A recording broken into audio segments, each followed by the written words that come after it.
जय हिंद प्यारे साथी। तो आज आपकी क्लास 8वीं है। 10 मिनट सोई में आप सभी का स्वागत है। जिसने अब तक पीछे की 7 क्लास ना देखी हो भाई भी 7 क्लास देख लो, क्योंकि मैं आपको बीच बीच में नहीं करा रही हूँ। मैं सीधा पहले मैंने आपको आदिकाल के करवाए, फिर मैंने आपको भक्ति काल के क्वेश्चन करवाए, आज मैं आपको रीति काल के क्वेश्चन करवा रही हूँ। ये वे क्वेश्चन हैं जो आपके प्रीवियस ईयर में लगभग सभी एग्जाम में आ चुके हैं, और इससे जो मैथ रिलेटेड बात जो मैं आपको बता रही हूँ वे भी याद करते हुए चलेंगे। तो ये आपका 10 मिनट शो की क्लास 8 है। पहला क्वेश्चन आप सभी के सामने है कि बतरस लाल लच लाल की मुरली धरो लुकाए। पहली बात तो है कि इसमें एक क्वेश्चन पूछा जाता है कि भाई बतरस लाल लच लाल की में कौन सा रस है, कौन सा रस है। तो बेटा इसमें वियोग श्रृंगार रस है। ठीक है, मुरली धरो लुकाए, ठीक है, वियोग श्रृंगार रस है। अगर टाइप ना पूछे भाई, ठीक है, वो सीधा पूछे कि बताओ इन पंक्तियों में कौन सा रस है, तो आप लगा कर आ जाना बेटा श्रृंगार रस। अब बतरस लालच लाल की मुरली धरी लुकाए। बेटा ध्यान रखियो, बै बतरस और बै से बिहारी। तो ये बिहारी जी की सबसे प्रसिद्ध लाइन है। वह कवि जिन्हें कठिन काव्य का प्रेत कहा गया है, तो वे है बेटा केशवदास। कौन है जी? केशवदास को क्या कहा गया है?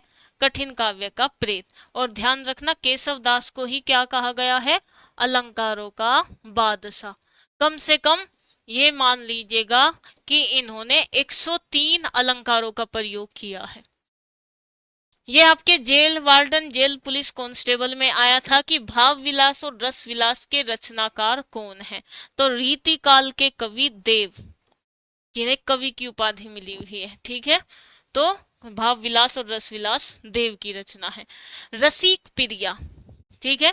चलो एक चीज आपसे यहाँ करवा ही देती हूँ मैं। जो हमारे केशव दास है, केशव दास को कठिन गद्य का प्रेत भी कहा जाता है, अलंकारों का बादशाह भी कहा जाता है। तो केशव दास जी की कुछ रचनाएं हैं, लिख दूं मैं। एक तो रामचंद्रिका, ठीक है, रामचंद्रिका इनकी रचनाएं हैं। एक है बेटा इनका आध्यात्मिक ग्रंथ विज्ञान गीता। ये क्वेश्चन आया था मध्य प्रदेश एसआई में, क्या कि विज्ञान गीता कैसा ग्रंथ है। तो बेटा ये ध्यान रखना, आध्यात्मिक ग्रंथ है, ठीक है। जल्दबाजी में गलत लिखा गया है, ठीक कर लेना, आध्यात्मिक।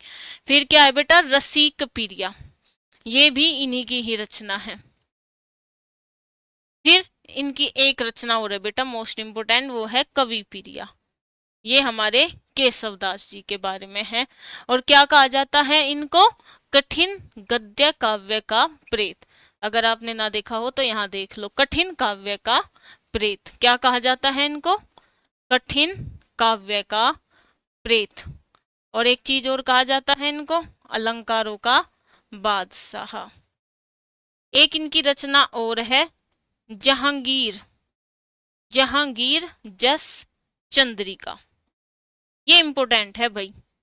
ये क्या है? ये भक्ति काल में भी आते हैं और ये रीति काल में भी आते हैं। रामचंद्रिका तो मैंने अभी लिखवा दिया। चलो भाई, शायद हम ज्यादा ही आगे आ गए हो, पीछे चलते हैं। रसिक प्रिय ग्रंथ के रचनाकार कौन है? तो मैंने केशवदास की तुम्हें सारी लिखवा दी। मोही तो मेरे कवित्व बनावत, यह प्रसिद्ध उक्ति किसकी है? तो भाई घनानंद है जी, घनानंद। घनानंद, घन धन आनंद। शिवा बावनी के रचयिता है, तो ध्यान रखना भाई, इंपोर्टेंट है, शिवा बावनी किसकी रचना है? तो ये है हमारे कवि भूषण। और कवि भूषण को कवि की उपाधि मिली हुई है और राजा रुद्र ने दी थी। चलो भाई नेक्स्ट, रामचंद्रिका भाई जिसमें राम का वर्णन है, और ये भी मैं आपको याद करवा चुकी हूँ, केशव दास की है।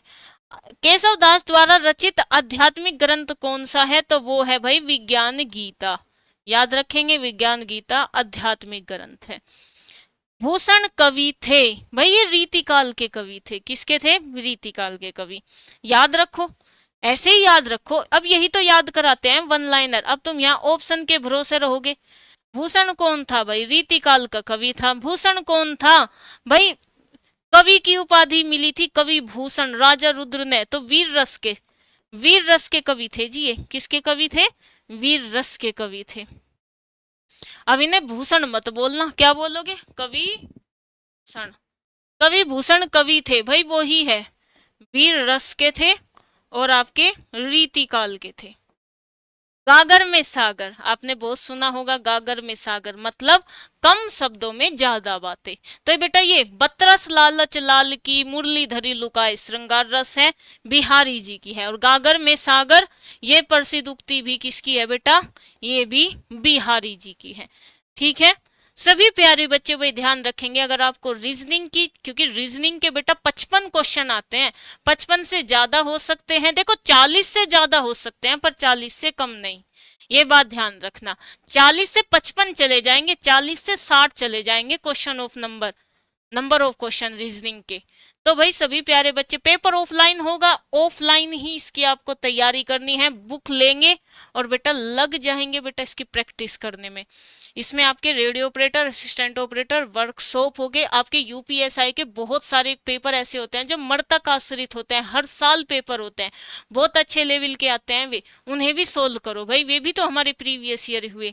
जेल वार्डन हो, आपका कंप्यूटर ऑपरेटर हो या एएसआई हो, जितने भी यूपी पुलिस से रिलेटेड पेपर हुए हैं सारे के सारे इस बुक में हैं। और भाई पेपर ऑफलाइन है तो ऑफलाइन ही तैयारी कर दो, क्योंकि वहां आपको टिक नहीं करना, गोला भरना है, वहां आपको कागज दिया, वहां आपको कागज भी नहीं दिया जाएगा, जो उस पेपर के पीछे एक या इक्का दुक्का जो पेज होगा बस उस पर आपको रफ कार्य करना है। तो इसलिए मैं कहती हूं कि अगर पेपर ऑफलाइन है तो भाई पेपर की तैयारी भी ऑफलाइन ही करो, और बहुत ही बेहतरीन बुक है ये बेटा, सेकंड एडिशन है और ये आपको मिलेगा फ्लिपकार्ट और अमेजोन पर।